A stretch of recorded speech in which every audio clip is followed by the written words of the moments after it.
day 27 of making 1,000 cold calls every single day on that 100,000 dial challenge. So what I'm about to share with you could literally double your results without making a single extra call. So let's get into it.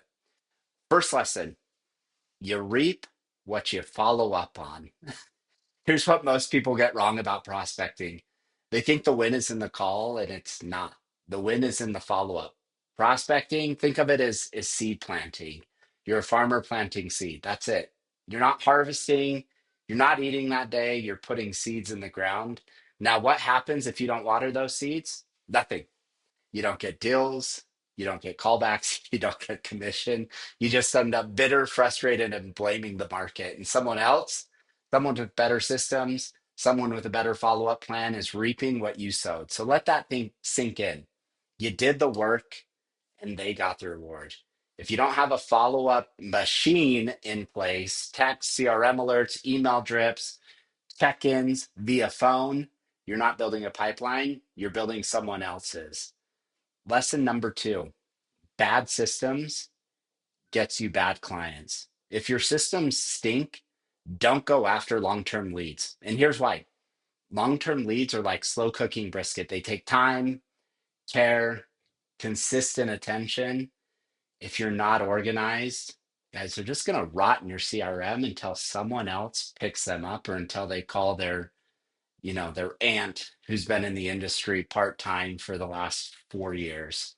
So if your follow-up looks like random sticky notes, I think I texted them, or worse, nothing at all, then you have no business chasing long-term nurtures. Focus on the hot ones, the now buyers, the we're thinking this month sellers, because if you chase every maybe with bad systems, you'll miss the ones who were ready yesterday. Get your systems tight, or get tight on the lead filter, what you consider a lead. Lesson number three, prospecting is a numbers game, period. Let's talk truth. Social media is scalable. It reaches more people, but it doesn't hit as deep. A cold call, that's a direct punch. That's a real time human connection, which means if calls are your weapon of choice, you need to swing it more. It's a numbers game. You want to win with prospecting, you have to go volume because others are flooding people's feeds with videos, ads, and posts. So you're doing one to one combat. So do more of it. 1,000 cold calls a day definitely puts you in the game. 10, 20 calls a day, it's a hobby, guys. It's hobbyist behavior. So if you're going to be in the call game, don't half step it, commit or quit. You don't win the game halfway through. Lesson number four, marketing is personal. Ask people how they buy. This one hit me hard. I had several people say to me, I'd never buy from someone who cold calls me. And it's true. You're going to reach a lot of the population who don't answer their phone, who don't want to be sold over the phone. And the old me honestly would have gotten defensive about it and just said, well, don't you know that this is a great way to market your home? But instead, hearing it enough, I just said, hey, I get it.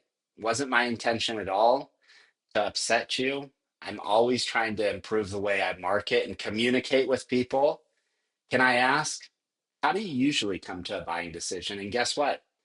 This information is turned into market research gold. People told me I follow someone on Instagram or Facebook until I trust them. I like YouTube walkthroughs. I like video walkthroughs. I only buy through referrals. I find everybody on Google and look at their reviews. I respond best to texts, not calls. In other words, I'll reach out to you through the information I find. I don't want you reaching out to me directly, which again is fine. That's data. That's a blueprint to be a better marketer. Because here's the truth. You're not just selling homes, you're marketing yourself, your service, your system. And once the home is listed, guess what? You're now marketing that too. So find the different ways to do the job effectively. So if you don't know how your audience wants to be sold to, really, guys, you're just marketing blind. So lesson number five, good news wins in a scared market. Here's the reality. Right now, consumer sentiment is scared. They're flooded with bad news, rates, inflation, doom and gloom. The media is fear selling 24/7. But here's what I've learned is that people love hearing good news. Homes are still selling, families are still moving, deals are still closing. They want hope, they want reassurance. You show up with a positive energy because if you know the numbers, you're showing up positive. And suddenly, guess what? You become the light in the storm. That builds trust, that builds connections, and that's what gets you the deal.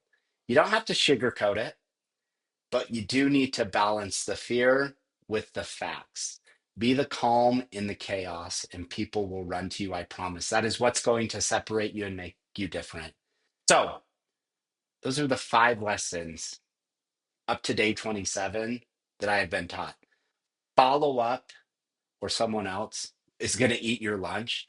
Don't chase long term if your systems are terrible. Volume wins in prospecting. Study how people buy and be the good news in a negative market. If this helped, do what you know you should. Build your systems, make the calls, don't whine, let's shine. Let's go out and win today. Thanks, guys.